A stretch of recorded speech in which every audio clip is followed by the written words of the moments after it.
Başarı gelirse para geliyor. Otomatik geliyor. Hatta durduramıyorsunuz bile.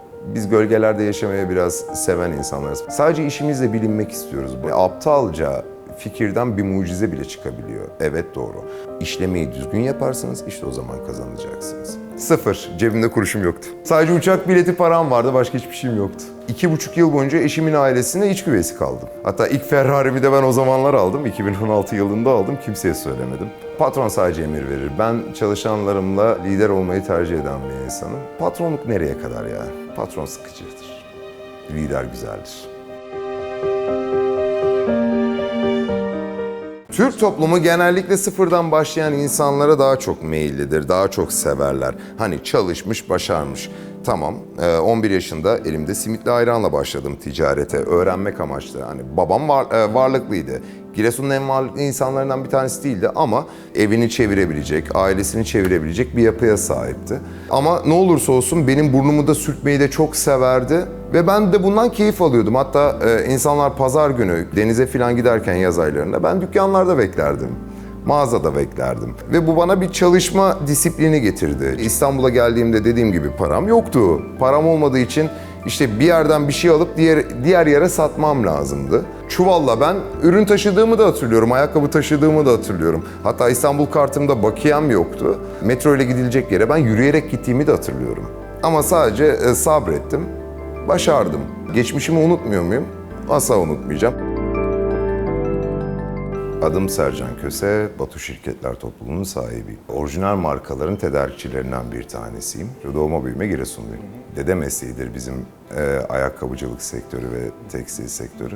Ben bunu sadece teknolojiye ayak uydurup biraz daha geliştirmeye çalıştım. Hepsi bu. Ailem Fiskobirlik Genel Müdürlüğü'nde çalışıyordu, anne baba. Başta anne emekli oldu. Baba da emekli olduktan sonra ufak bir büfe mi dersiniz, bakkal mı dersiniz, adına ne dersiniz deyin. O şekilde açmak istedi.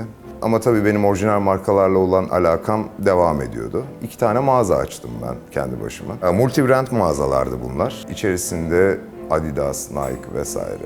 Bu tarz ürünleri sattığımız mağazalar vardı. Bir markanın bayiliği vardı. Bir kış ayında ürünlerin yarısı geldi, yarısı gelmedi. İsterseniz dediler iptal edebilirsiniz bayiliğinizi.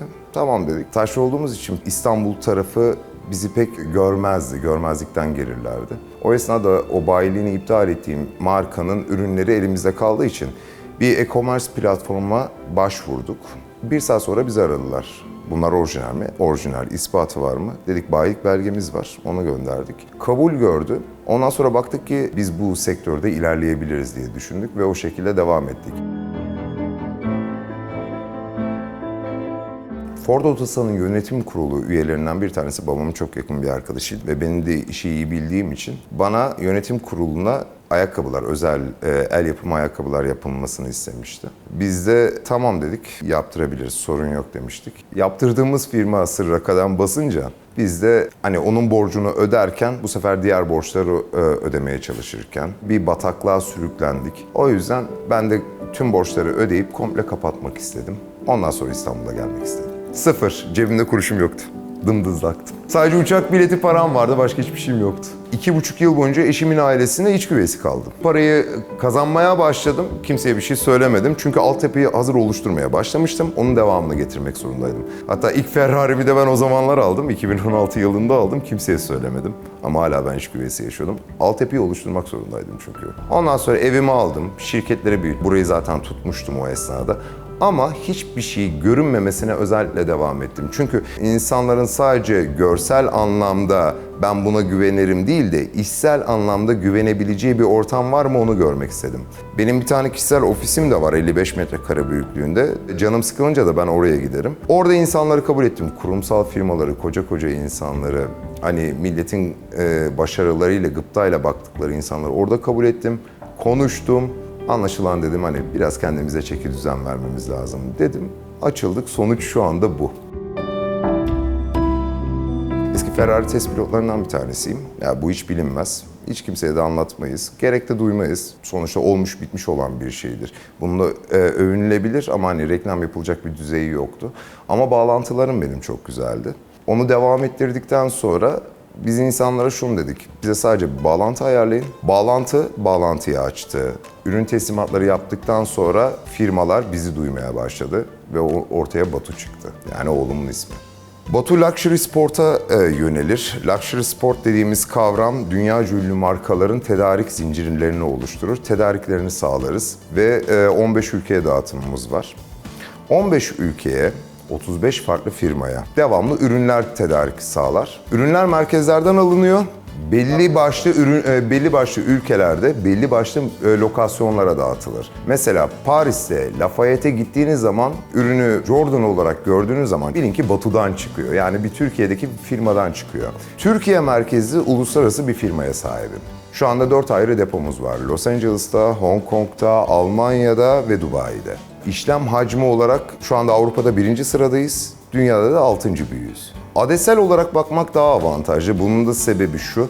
Baremler değişmekte. Döviz bazında baremler değişmekte. TL bazında baremler değişmekte. Ortalama 100 milyonun üzerine çıkmakta. Ama biz buradaki pasta payı topu maksimum bu zamana kadar çıktığımız %8 ya da 9. Totalde 8-9 milyon adede çıkmış oluyoruz. En büyük siparişimiz 2016 yılında geldi. İtalya'dan bağlantılarımdan bir sipariş geldi. Normalde bu işlerde ön kapora gelir ama paranın bu sefer tamamı geldi. Tamamının gelmesi ve bizim de hızlı teslimatımız sayesinde kapı kapıyı açtı. Duyan herkes bizden sipariş vermeye başladı. Ondan sonra biz ayıklamaya başladık müşterileri. Luxury Sport dediğimiz kavramı her yerde satamazsınız. Bunun bir kültürü olması gerekiyor. Nike dediğimiz markalar, Jordan Brand dediğimiz markalar, Converse, Vans, Adidas, yani bunlar her yerde satılmamalı. Markalaşmak o kadar kolay bir şey değildir. Yüzyıllar alabiliyor. Bu nedenden dolayı biz de bu sefer ayıklamaya başladık ve orijinal olan ürünleri, orijinal bir şekilde satan müşterileri, lokasyonları bulmaya başladık. Ve şu anda çekirdek kadromuzu oluşturup yolumuza devam ediyoruz. En çok satış Avrupa'da gerçekleşiyor ve Amerika'da gerçekleşiyor şu an. Amerika Birleşik Devletleri, Avrupa'da da şu anda Fransa. Fransa'da satılan Nike'ların %45'i bizden gidiyor. İskandinav ülkelerinde %70'i bizden gidiyor. Luxury sport anlamında, markasal anlamda ve statü anlamında dünyada bir numarayız. Daha iyisi yok. Bu bir Türk olarak söylüyorum ve gururla söylüyorum. Yani yürüyen, yaşayan bir efsaneyiz. Herkese ders verebilecek eğitime ve birikime sahibiz. Kendimizi geliştirmeye de devam ediyoruz. Benim bir hayalim var ve o hayali gerçekleştirene kadar da başardığımı kabul etmeyeceğim. Birincisi, ben aşık olduğum işi yapıyorum. Severek yapıyorum. Gecem gündüzüm zaten bu. Biraz da akıl yapım sebebiyle 4 saat uyuduğum için sadece ve sadece hırs beni bu şekilde tutuyor. 14 tane hayalim vardı. Şu anda 11'ini gerçekleştirdim. 3 tane kaldı. 3 taneyi gerçekleştirdikten sonra gerisine ondan sonra bakarız. Hep çalışanlarıma derim, benim hayallerim bittikten sonra bugünün çalışanları yarının şirketlerimin başında olacak olan insanlardan oluşacak. Ya da 635 kişi çalışıyor bizim bünyemizde.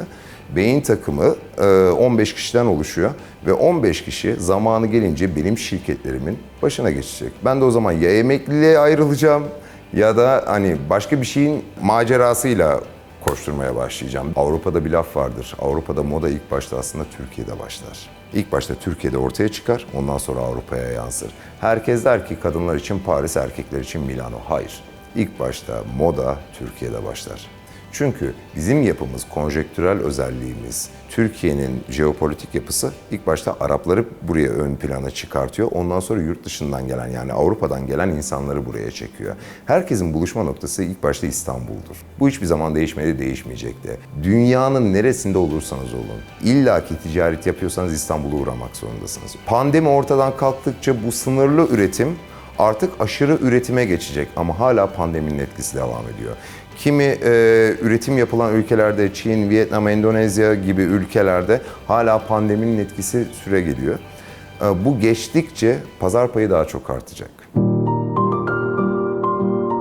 Luxury sport, otomobil ve altın sektöründe 3 farklı şirketim var. Ekstradan Batunat da var, yani fındık ihracatımız var bizim. Bankada çalışan arkadaşım var, çok samimi arkadaşım, şu anda Bursa'da yaşıyor kendisi. Arada bir görüşüyoruz. Derdi ki eskiden hani biz seninle dalga geçerdik. Ferrari alacağım vesaire derdim. Şimdi ne oldu diyorum. Şimdi sen bizimle dalga geçiyorsun diyor. Girişimcilerde şöyle bir unsur var. Ne yapılacağını bilmeden önce herkesin kendine ait bir özelliği vardır. kırılma noktası vardır hayatında. Ne bileyim, kimisi matbaacı olmuştur, kimisi manav olmuştur, kimisi turizm acentesinde çalışmıştır, rehber olmuştur. Yani iyi kötü bir yerden tutmuşlardır hayatta. Bildikleri işi yapmalarını isterim ben girişimcilerin. Bilmediği işe hiçbir zaman girmelerini istemem. Girişimcilikte ilk başta parayı nasıl koruyacağınız önemlidir. Girişimcilik de sonuçta bir paradır. Ben girişimciyim, her türlü fikrim var, yapabilirim. Fikirler ölmez, hiçbir zaman ölmeyecek. Aptalca fikirden bir mucize bile çıkabiliyor. Evet, doğru. Ama bunu bir de işlemek var. İşlemeyi düzgün yaparsanız işte o zaman kazanacaksınız. Yoksa hani bilmediğiniz bir işe girerek ne çıkarsa bahtıma şeklinde yaparsanız kaybedeceksiniz. Başarı gelirse para geliyor çünkü. Otomatik geliyor, hatta durduramıyorsunuz bile. Öncelikle başarı. Bana mesela sazan derlerdi. Her şeye atladığım için. Bir de ben çok kiloluydum ya. Lise 2'ye kadar 120 kiloydum. Ondan sonra 3 ayda 45 kilo verdim. Anılarım biraz gariptir. Benim anılarım hani insanlara anlattıkça hayal gibi geliyor. Ama şu anda bulunduğumuz ortam hayal dünyasının gerçek olabileceğinin ispatı. Birincisi yürü ya kulum dedi. İkincisi de ben herhalde doğru noktalara değindim. Bir de annemden geliyor benim beynim. Stratejik düşünmeye bayılan bir insanım. Annem de öyle, beyninde satranç oynar, ben de beynimde satranç oynarım. Gucci'nin designerlarından çok meşhur olanlardan bir tanesi Türkiye'ye 3 günlüğüne geldi. 3 gün boyunca bendeydi. Çünkü insanlar gizlilik arıyor. Biz gölgelerde yaşamaya biraz seven insanlarız. Sadece işimizle bilinmek istiyoruz, başarıyla bilinmek istiyoruz. Başarı bize haz verdiği gibi yeni atılımları sağlayacak sermayeyi de sağlıyor. Eğer bir işi ikonikleştirebiliyorsanız ve onunla anılmaya başlıyorsanız işte gerçek başarı budur. Batu markası yurt dışında eğer bir markayla özdeşleşmişse işte bu bir başarıdır. Ama bireysel olarak Sercan Köse henüz bir başarı elde etmedi. Sadece kurumsal anlamda şu anda başarı elde ediyoruz. Bu da takım çalışmasıyla alakalı. Tek başına ben her şeye koşturamam sonuçta. İnsanların içine işlediğimi söylerler, öyle düşünürler. O yüzden zehir diye bana söylerler. Hani kapıldığın zaman gidiyorsun şeklinde, o şekilde düşünürler. Ama genelde hep belli. Patron sadece emir verir. Ben çalışanlarımla lider olmayı tercih eden bir insanım. Onlar da sağ olsunlar beni böyle kabul ediyorlar herhalde. Patronluk nereye kadar ya? Patron sıkıcıdır. Lider güzeldir. Ya onlarla abi kardeş gibiyiz. Onlara olabildiğince düzgün yol göstermeye çalışırım. Çünkü ben düzgün yol gösterdikçe benim ağırlığım daha da hafifliyor. En sonunda diyorlar hani siz karışmayın biz hallediyoruz. Hani en son sizin için imzaya getiririz şeklinde devam ediyorlar. Çünkü verdiğim bu zamana kadarki eğitimler hep bunu amaçlamıştı. Şimdi onun meyvelerini topluyoruz. Benim bir günümü diğerlerinden ayıran fark kaostur. Her zaman benim hayatımda kaos vardır, olmaya da devam edecektir. Bu yurt içi olsun, yurt dışı olsun değişmeyecek. O yüzden hani bir de pazar günü dahil ben her gün iş yaptığım için böyle bir durum var. 18-19 saat. Sadece çalışıyorum, durmam. Canım sıkılıyor. Ne yapacağım çalışmayıp da? Yani oturup film mi izleyeceğim? Hırsımın bedeli bu belki de. Çocuklarıma olabildiğince vakit ayıramıyorum. O kendilerinden büyüyorlar. Ama bir de şöyle bir unsur da var. Şimdi benim annem babam çalışan insanlardı. Bana bakıcım bakıyordu. Yine anne baba yok. Sadece akşam saatlerinde var. Bende de aynı. Değişen bir şey yok. Ama onlara bakıcıları bakmıyor. Annelere bakıyor. Ben mesela bakıcı karşıtı olan bir insanım. Ve büyüyecekler. Eninde sonunda hani benim gölgemi bildikleri için görülebilir bir şey ama bu hırsın da bedeli bu. Tatile çıkmıyorum. Tatille pek aram yoktur. Hiç sevmiyorum çünkü uykum geliyor. Devamlı uyumakta bir anlam ifade etmiyor. Sıkılıyorum. Fabrika açmak için kapı kapı gezmedik. Sadece en iyi bildiğimiz işi ispat etmeye çalıştık. Biz iyiyiz, bu alanda tekiz demeye çalıştık. Fabrika açarsak da bununla kazanacağız. Ama ilk başta yönetmemiz gerekiyor. Ondan sonra fabrika açarız kolay.